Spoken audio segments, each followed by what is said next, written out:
I'm really pleased to be joined by Jane Ferre today. So a big welcome to you, Jane, and thank you for joining me. Thank you so much for having me, Tony. It's great to be here. You're very welcome. Jane is a very experienced career coach. So Jane, please introduce yourself and tell us more about your story, your business, and how you help others with their careers. So I offer private career coaching for senior HR professionals who've really outgrown their current role and they just want to secure their dream role in their dream organization with a dream package, and all of that in less than 6 months. And I came to this through redundancy. So not once, but twice within the space of 12 months. So I've been redundant a few times too. So this is what I'll always say. So people are not redundant, roles are redundant. So I always have to think about how I position that. So you'll hear a lot of people say, I was made redundant. And I say, no, you were not. Your role was made redundant. You are not redundant. You walk out of that organization with all of your skills, experience, and expertise in your pocket. No one can take that away from you. Your job doesn't exist anymore, but you are not redundant. And you can take those skills. That's such an important point, isn't it? Yeah. Such an important point. So people's, should we say, they are very bruised at that stage anyway, emotionally. Yeah. So something like that can make all the difference to somebody's self-worth, if you like. Yeah. And it's interesting because certainly when you then start to talk about, your experience, I know we're sort of in the middle of lockdown right now, but when you're out with your friends and they're asking you what's going on, if you could just change the way that you're talking about your situation, that can change how people perceive you, and it can change your own perception of your situation as well. So just saying, my role was made redundant is a very different response to I was made redundant. And likewise, if you're being interviewed for your next role as well, I'm in the job market because my role was made redundant. It's a much more positive spin than I was redundant, because you're not, absolutely not. But yeah, I think, you get to a certain age in life and it happens to us all at least once, and it's happening to a lot of people right now. So a lot of my contacts are in the aviation industry. So I spent 20 years working at British Airways, and then I spent some time in Leon restaurants as well. So my first experience of redundancy was at BA. So two very different experiences. So I came to that through, it was a voluntary redundancy. So cost pressures, as there always is in the airline industry. I'd worked in HR long enough, so I'd done a lot of senior HR roles. I'd exited thousands of people from the business through redundancy, so I knew at some point that guillotine was going to come down on my neck, and it did eventually. But BA being a huge behemoth of an organization, from the time I had my at-risk conversation to leaving was 9 months. So I found out in the June my role was at risk. I left in the March. So it took a really long time to kind of get my head around it. Is that a good or a bad thing in terms of? With hindsight, I think the intention is it's a good thing and it's kind and it's kind of looking after people. My hindsight is it's actually quite cruel, because my second experience of redundancy was very, very different. It was literally Thursday, got an email, come to this meeting to discuss your future employment the following day. Now, I've worked in HR long enough to know that when anyone wants to discuss your future employment, quote unquote, that means there is no future employment. So I knew kind of what was coming with that. And I went to the meeting, it was a Friday, and it was, reducing head office costs, go home, write your handover, come back on Monday with your laptop, phone, keys to the office. That is your last day. It's a very, very different experience. In a way, that second one was a kinder experience because it's almost like ripping off a plaster. Yeah. Whereas the BA experience was much more long, much more drawn out, it's like, we know what's going to happen here. Should we just crack on with it? But then from a financial point of view, you're thinking, well, another month has passed. I've cashed another paycheck. So let's try and keep that process going as long as we possibly can. My experience is more of the second one, where it's come in today, or bring your car into work today. As an example, so you know something's up then. But I agree with you. Sometimes when something is all of a sudden, well, it's happened. You just got to deal with it. When you have pre-warning, then it can serve to be both a positive and a negative. Positive, I say, from a financial point of view, but negative in terms of, where do I go from here? I've got 9 months to think about this, because I can't go anywhere. Otherwise, I'll lose my sort of package, if you like. Yeah. So yeah, and I think for me, in terms of my experience, I could bounce back quicker the second time because I'd had that slow experience the first time. But if I was going to say, which is better, I kind of think you need somewhere in the middle.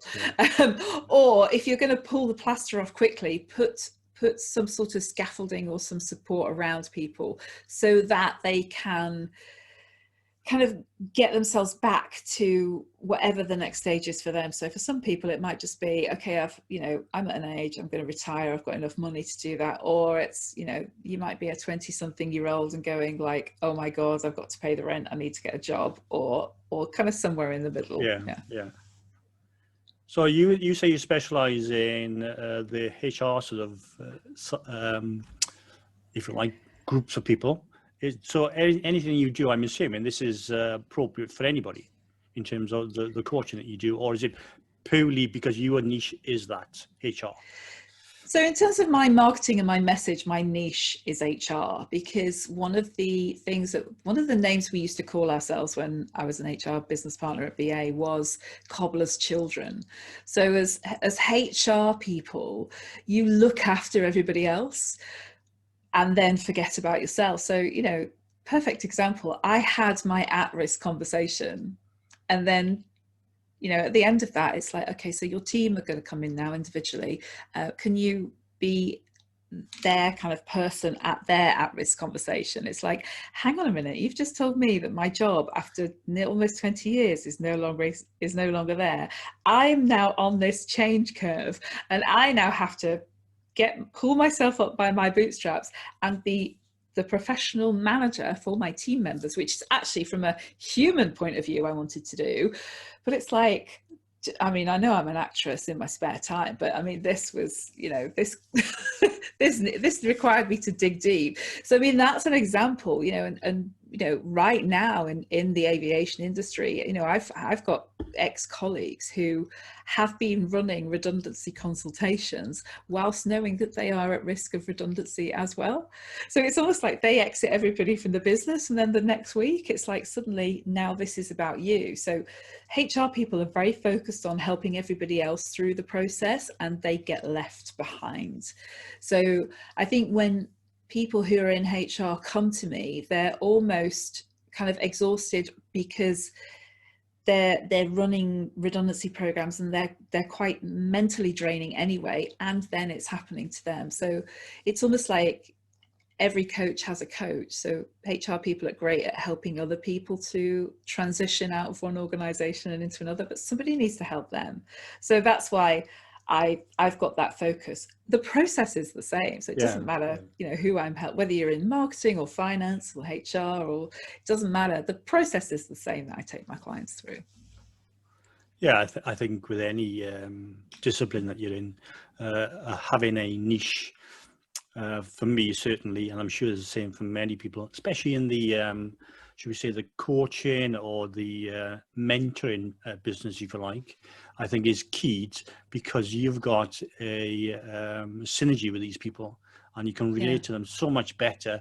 You've been there, you've done it, you've experienced it yourself, so you know exactly what they're going through, and it's got to help you in terms of when you're dealing with these people.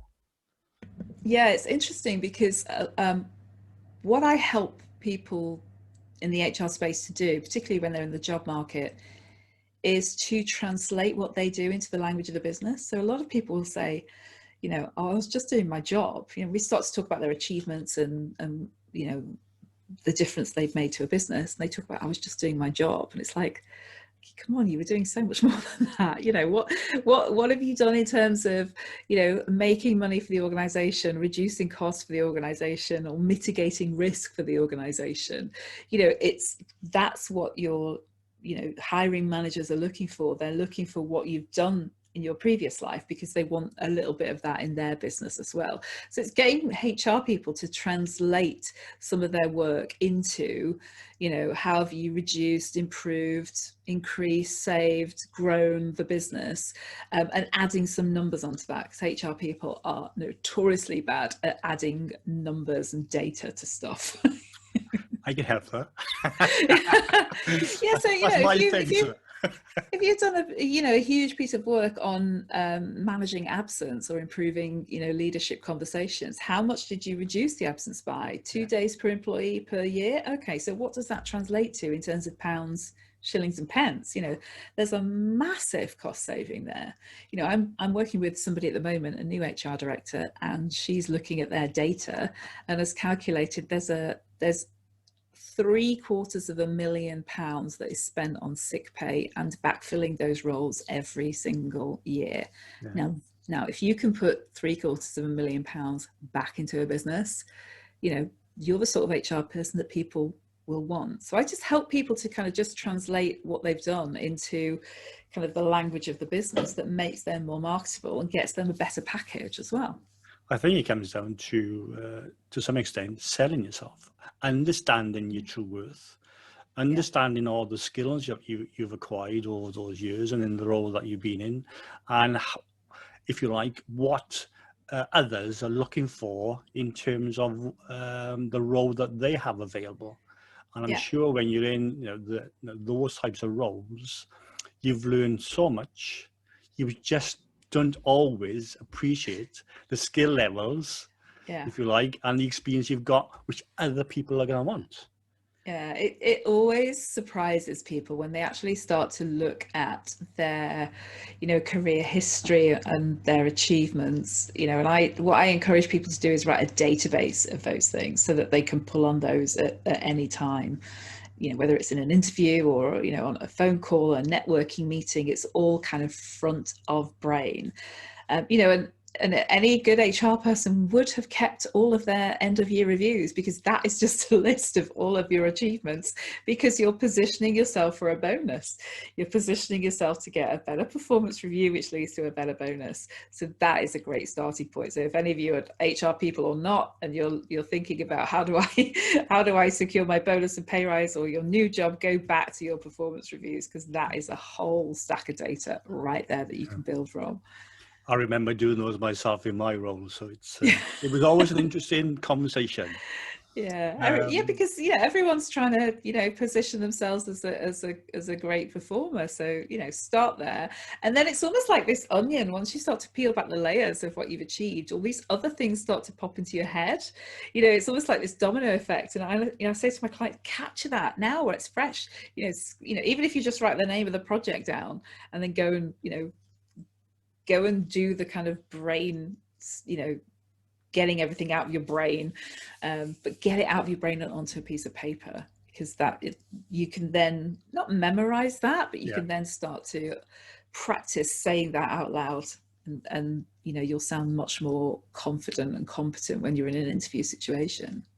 So tell me, when somebody comes to you and obviously they need career advice, I'm assuming that you have a process, if you like, and a series of steps that you take these people through. So can you give us some insights into, you know, I've been, for example, I've been made redundant last week, and I'm probably feeling pretty low. I've contacted you in terms of I need to find a job, you know, I've got bills to pay, etc. Where do you start with that person? So one of the first questions I ask people is, how long have they got? In terms of how long is it before they need, that sounds like, that sounded a bit weird. How long have you got left? It sounds like, how long have you got to get a job? So in other words, it's like, how long will your money last? Last year. Yes. So, you know, because actually it doesn't matter whether you've got 10 grand, 20 grand, 50 grand. It's like, how long does 10 grand, 20 grand, 50 grand I'm last used to asking you? those types of questions. And it is, you know, it's almost like I say that to people: if you haven't done this already, you get on top of your finances and create a survival budget. And you know, and this is not a job to do in isolation. So particularly if you're in a partnership or a household, or you know, you're married or whatever, you need to get the whole family on board with this, you know, because you know, and I did this with my husband. So my example is interesting because I used to earn a lot more than my husband. I earned probably 3 times more than him. So we kind of go from a situation where I'm paying for every single bill to, okay, darling, your salary that was our like fun money is now what we're going to live off. Right? And that needs to be a household conversation. So, you know, we literally sat down and listed every single expense that we have. And it's not about shaving them off right now. It's just about getting clear about how much does it cost you to live your life right now. So per month, what does it cost? Every single thing, you know. And if you think you spend, you know, £100 a week on going out to eat, which we used to do, you know, double that, you know, almost be over generous with it, and then think, okay, so how much money have you got? And there's a, you know, simple calculation to go, okay, so your money's going to last 6 months. Now if you want your money to last longer than 6 months, then you need to shave some expenditures. So get rid of, do you need Netflix, Sky Sport and Amazon, whatever it is? Do you need all 3 of those? Probably not. So you can get rid of one of those. Gym membership is another one. When, you know, when we had gyms open, I included that in my budget because it was so important to my health, to just get out and go to the gym in the day, and just kind of keep active. So once you've got the data, you can actually then start to make the decisions. And that gives you, you can literally buy yourself time by cutting out some of the superfluous stuff that you do not need to spend your money on. I would imagine, again, it's not too dissimilar to what I do when somebody looking to retire. They need to know or understand how much are they going to need to live that lifestyle. They have to do the exercise in today's terms, cost that out, and what that lifestyle looks like. So you know exactly what we're aiming for. But I think going back to the point you've made, I think it must be, for a lot of people, they are panicking at that stage in terms of, like the example I give you, when if I came to you and I've just lost my job a week ago, etc., then a lot of people panic because they think they have to rush out and find the first job that they're offered. And often that may not be the job they want, and it's not going to do them any good. They could be better off if taking a little bit more time and find the job that actually suits them best. Yeah, I mean, that's where getting clear on your finances is so important up front. And I don't necessarily sit down with my clients and do that. I've got some, you know, handouts. I go, here's a budget sheet, go and figure this out for yourself. And if actually you can afford to take 4 weeks, 6 weeks, 2 months off. I mean, I took, when I left Leon, it was two weeks before Christmas. So I wallowed in self-pity for a little bit. We had Christmas, I had a couple of trips planned, and I gave myself 2 months actually to chill out because I hadn't really had a break between leaving BA and starting at Leon. So I gave myself 2 months, and I had a date where I was going to start looking for a job. I mean, what happened was I kind of went through a process where I was looking for a job and thinking about starting a business, and decided I was doing neither of them well. So decided on the business. But again, that's where getting clear on your on how long will your money last gives you the ability to do that. So it's always a great idea to have a little bit of a break, because that just gives you some space to just think about, actually, what do I want to do next? And that's where, when people start to work with me, we get down to the real nitty gritty of, actually, let's start again, because now the world is your oyster. And what happens to people a lot in the corporate world, particularly when they're in big organizations, is they think they have a direction they're going in, and they move 1 degree away from that each year, and suddenly they find themselves in a job and they go, how the hell did I end up doing this job? So actually what redundancy is a great opportunity to kind of reset that and go, do you know what? I mean, I was helping a client. She worked for a large petroleum company, and we were chatting, and she's like, I've really fallen out of love with them because I just disagree fundamentally with a lot of what they're doing. They're claiming it's all green energy. She goes, it's a whole load of claptrap. And through a process of looking at her values and her past achievements and just a coaching conversation, she got to the position was, actually, do you know what? I really want to be in HR because I love HR. But in the arts. So, you know, her dream job was the sort of HR director of one of the big museums, the V&A, Tate, and that opportunity actually came up, and she's now in a process for an HR directorship in a big museum in central London with outposts around the world. So it's almost like taking that time to just go, do you know what do I really want to do? Let me think about what my target market is, because yes, there's a thing about organizations wanting me, but there's a question which is like, well, where do I want to be? And what's, you know, if I'm going to be working for another 10 years, I want that 10 years to be a great 10 years. And I don't want to work for an organization that I just don't believe in, I don't buy in, is incongruent to me and my value set. So it's a great opportunity to just reset. I would imagine that's very common because I've had a number of jobs over the years, and especially when I was climbing the career ladder in the financial services world, I left organizations every single time because my values differ from the direction that that company is going in. So I'm sure this is quite a common thing to happen.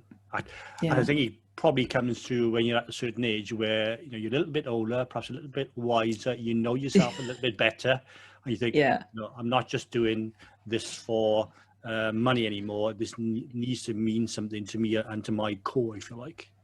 And it's interesting. So a couple of things happen. So certainly on the financial side. So either people get to the point where it's like, why am I busting a gut for, you know, this prize figure that they had in their mind? Because they realized, you know what, I don't need this massive house. I don't need this fancy car. Who am I trying to impress? I'd rather be in a role with less pressure, or in an organization where I don't want to wear that suit or whatever. Or they're going, which is what you were talking about before, which is I want to retire with X lifestyle, so therefore I need to just pump my pension pot full of cash, and that's the compromise I'm going to make, the conscious decision that I'm going to make.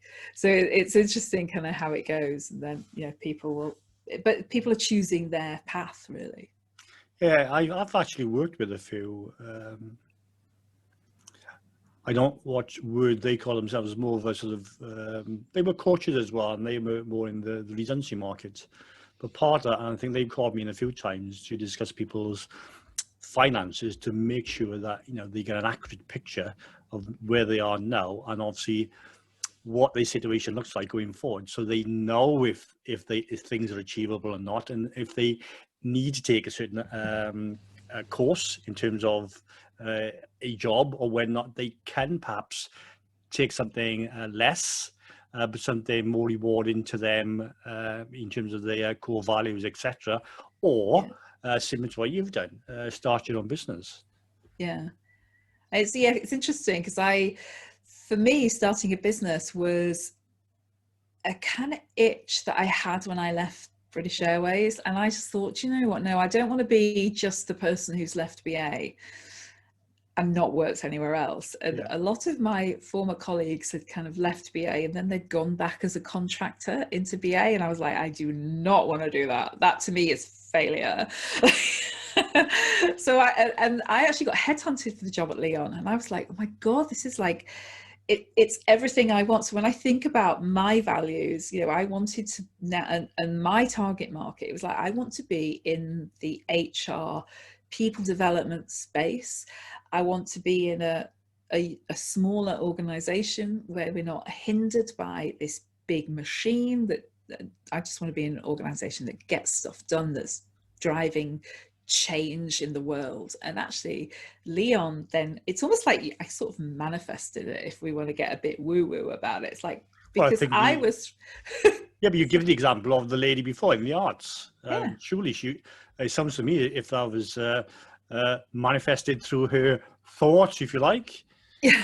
But it's almost like yeah. you sort of put it out there into the world, and then if you start talking about, I talk about one of your 4 routes to market being your network. If you can start talking about what you're looking for, but being really specific about it, I've had people go, oh, I don't mind, I'll do anything. It's like, it's not helpful.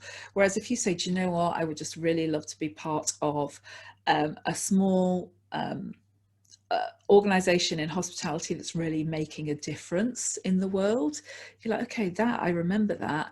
Oh, do you know what? I know such and such a person. I mean, for me, it happened the other way around. They approached me and I was just like, oh my God, yes, this is the job that I want. And I think, again, when you're in an interview situation, that comes across as well, when it's like, no, this is the job I want, rather than the other one I was interviewing for. Well, I think sometimes when you have an interview, you're interviewing the organization and that individual as well. It's not just a one-way street in terms of interviews. I've been to enough over the years. Yeah. Become a professional, if you like, or I was at one stage. So I was never, ever afraid of interviews. In fact, I used to have a bit of fun in interviews. But that only comes with experience, if you like, and knowing exactly what I wanted. And that's easier said than done, unless you've been through that a number of times. Yeah. And that's where that kind of getting clear on what you want comes across as well. Because if you have got to the point where it's like, oh my God, my money's run out and I'm desperate, that comes across. Yeah. And that's not, it's like being in a relationship. It's like when someone's needy, it's like really off-putting. Yeah. And likewise in the job market, when someone's really needy, it's just like, oh my God. But again, this is where it's like, get clear on your money up front, because then you are not in that position where you are desperate, because that doesn't come across. But you can actively choose who you put yourself in front of. And it's like less is more in the job market, like be really selective about the organizations that you're having conversations with, and go almost deeper into that relationship rather than trying to date everybody, because that doesn't work. Some are serial daters, you never know. So no, I should be on a dating show, because job hunting is like dating. It is like finding your perfect partner. You'll spend more time at work than you will with your partner anyways. This is why I think I must have been flirting then when I was having my interviews, because I used to really enjoy them. So. But there is, because it's a little bit of like, do we get on? And if you you're absolutely right. It is about you're interviewing your potential hiring manager. That's the person that you're going to be that's going to be putting your name forward for projects, putting your name forward for pay rises, for bonuses, coaching you, developing you, and you have to click with that person.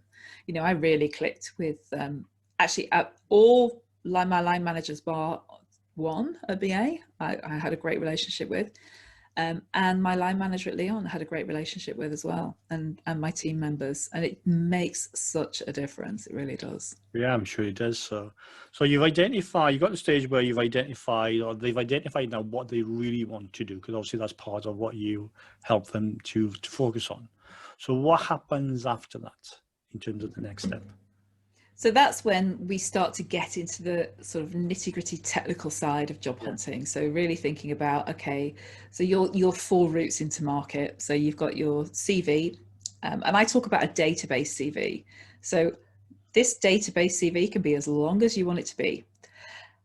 And that gets edited down based on the role that you're putting yourself forward for. So there might be a bit of, reorganizing things. So you put the more relevant achievements to the top.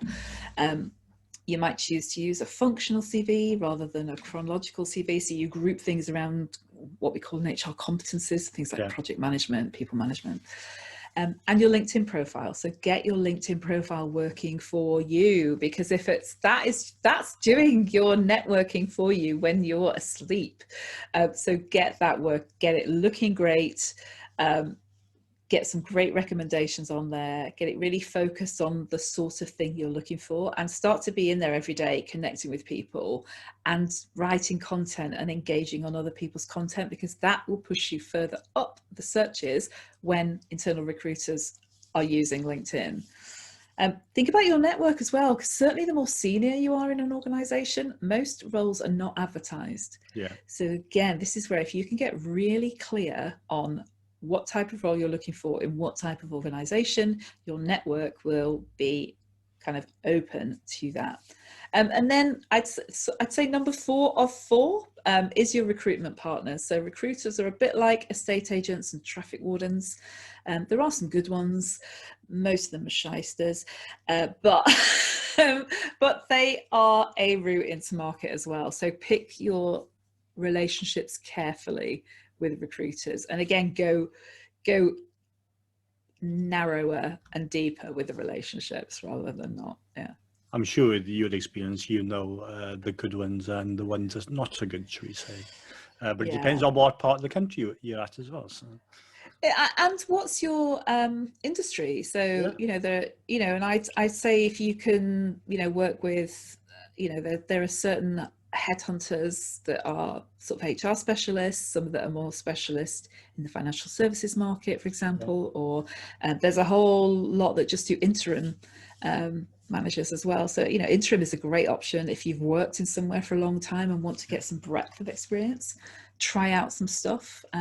Becoming an interim is a great option, but what that does mean is that you're consistently looking for a job every 6 months to a year. So it's that's the flip side of that.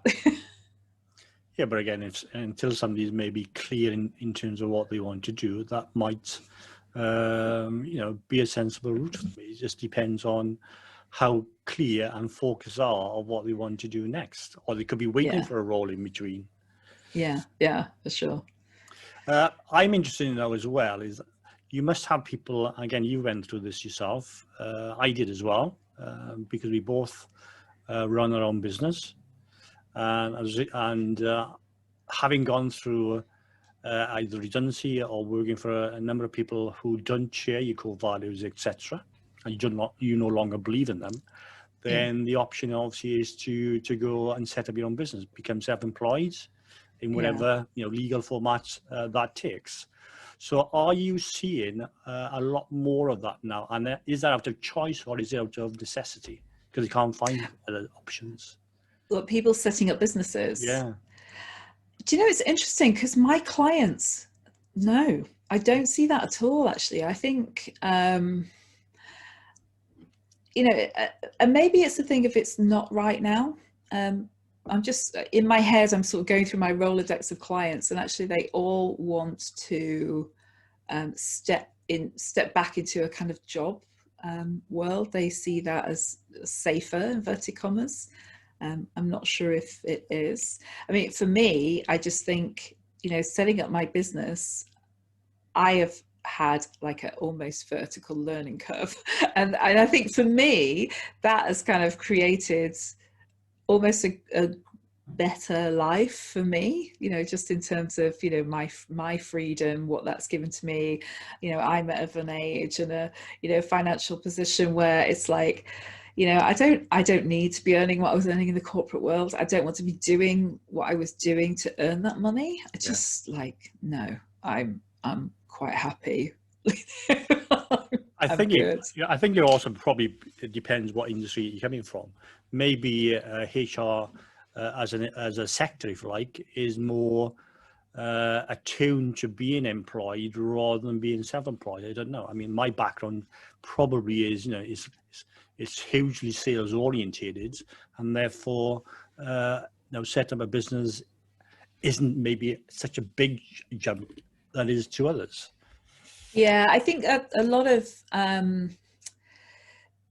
HR people go down the HR consultancy route. So, so they'll go, what that generally means is your customers are smaller to medium enterprises. So organizations that don't necessarily or aren't big enough to have their Yeah, own kind of HR, or they've got, you know, a particular project that they need doing, you know, like outsourcing a payroll provider or some, or, you know, a redundancy project or something that they want somebody to come in and manage a distinct piece of work rather than kind of being on the books the whole time. So, I mean, for me, that's not the bit of HR that I like. That's what we call transactional HR. I'm much more on the transformational, people development, growth side of stuff rather than the chopping it down. I've done enough of that in my career at BA, and I'm much more about building things up than tearing them down.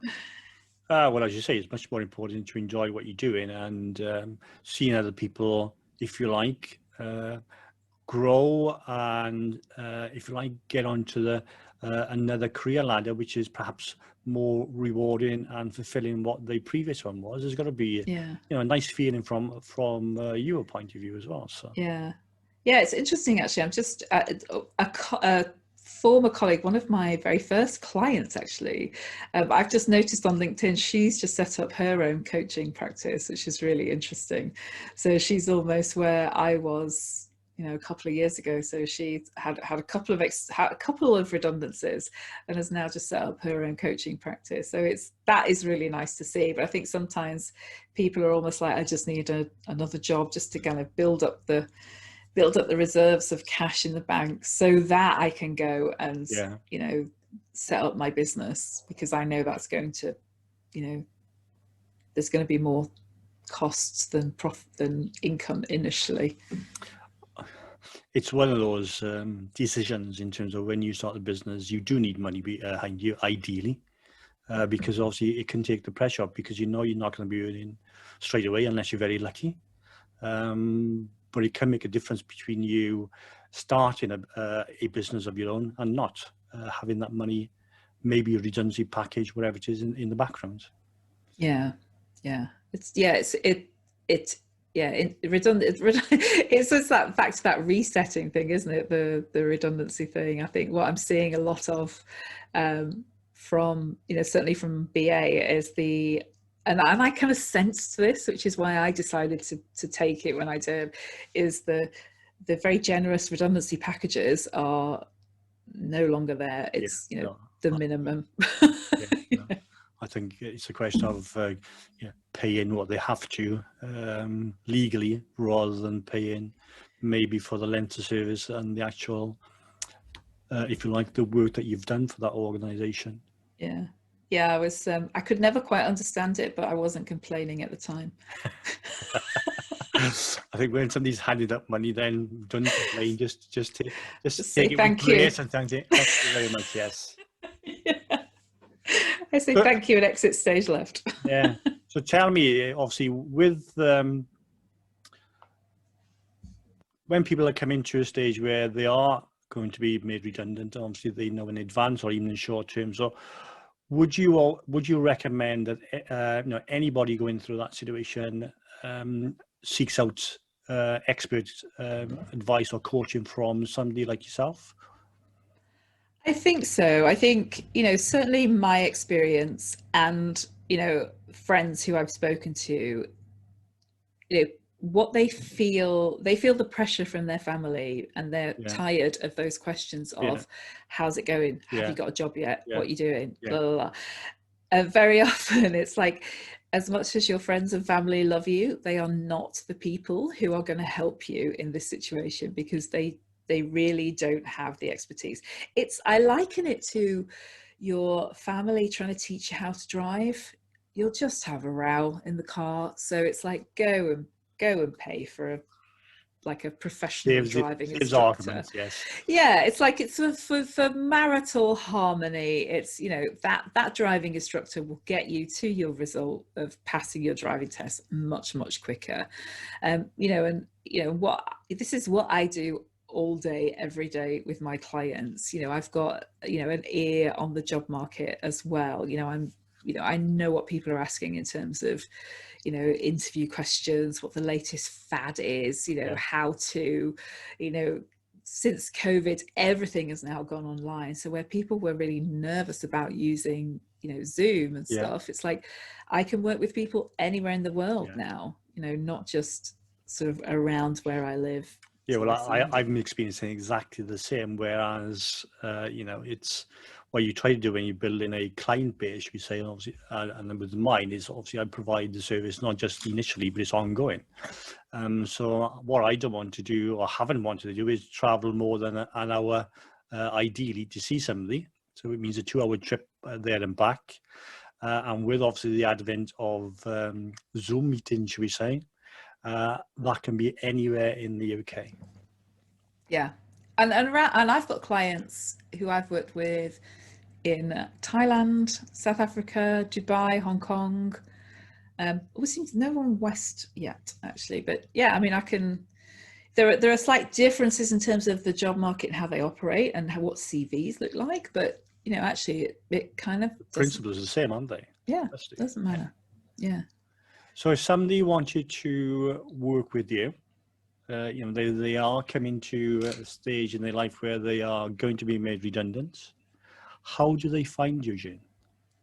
So, so I'd say if your role is going to be made redundant, or if you've just outgrown your job and you're just bored out of your brain and know you can do more, then you can find me on LinkedIn. That's where I hang out most of the time. And I also have a website, which is just my name, janeferre.com. Okay. I will put all your contact details up on the show notes so people will be able to find you.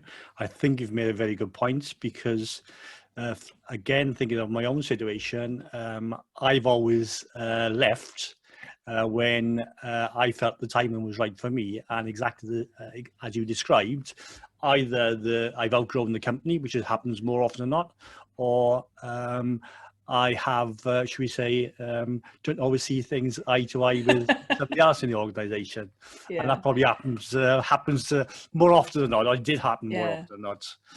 It's interesting because it's a good point. That is the thing that COVID is doing right now. So sort of since lockdown is we are seeing the good, the bad, and the ugly of organizations. Yeah. So, you know, at the beginning of this whole thing, you know, Weatherspoons is an organization that sticks out in my mind of how they treated their staff. Yeah. There are my husband's company that I won't name them here. They sent everybody home before Boris did, and they've closed their office and they are now 100% working from home. Yeah. They are brilliant. So it's almost like you're starting to see where organizations are no longer a match for you and your value set. Yeah. I think this period has been, as you say, a time for realization in terms of your own values, what's important to you, and whether or not the organization that you work with or for is that actual perfect match for you. And as you say, I think in many cases that isn't the situation. No, and as we come out of lockdown, again, this is another kind of just period of transition in terms of, okay, so suddenly everybody's at home and now you suddenly want everyone back in the office, or let's talk together about what that would look like. Now, if your organization, again, if you know, you've bent over backwards and now they've forgotten about it, then it's time to go. Yeah, it's time to go. Yeah, absolutely. It wouldn't be my podcast if I didn't ask you my favorite question. So I'm going to ask you my favorite question, and one I ask all of my guests, and that is, what does wealth mean to you?